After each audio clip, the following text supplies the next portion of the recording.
முன்னாள் பிரதமர் டத்தஸ்ரீ இஸ்மாயில் சப்ரி யாக்கூப் MACCயிடம் இன்று வாக்குமூலம் அளிக்க திட்டமிடப்பட்டிருந்த நிலையில் அது வெள்ளிக்கிழமைக்கு ஒத்திவைக்கப்பட்டுள்ளது.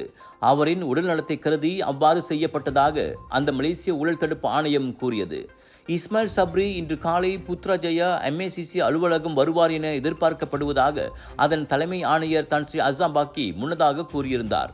9வது பிரதமராக இருந்தபோது கில்வார்கா மலேசியா கொள்கை மற்றும் ஸ்லோக விளம்பர நடவடிக்கைகளுக்காக 700 மில்லியன் ரிங்கிட் செலவான விவகாரம் தொடர்பில் இஸ்மாயில் சப்ரியிடம் 2வது முறையாக வாக்குமூலம் பதிவு செய்யப்பட உள்ளது.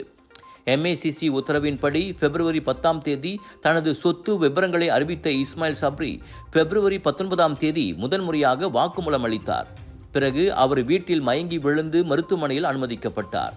இந்நிலையில் சில நாட்களுக்கு முன்பு அவரின் முன்னாள் அதிகாரிகள் 4 தொடர்பான இடங்களிலிருந்து 170 மில்லியன் ரிங்கிட் ரொக்க பணமும் 7 மில்லியன் ரிங்கிட் மதிப்பிலான 16 தங்க கட்டிகளும் பறிமுதல் செய்யப்பட்டன. விலையோ மலிவு, செலவோ குறைவு, தரமோ உயர்வு, மனமோ நிறைவு. மக்களின் தேர்வு என்ரிகோஸ் முழு ஆடை சத்துள்ள பால்மாவு.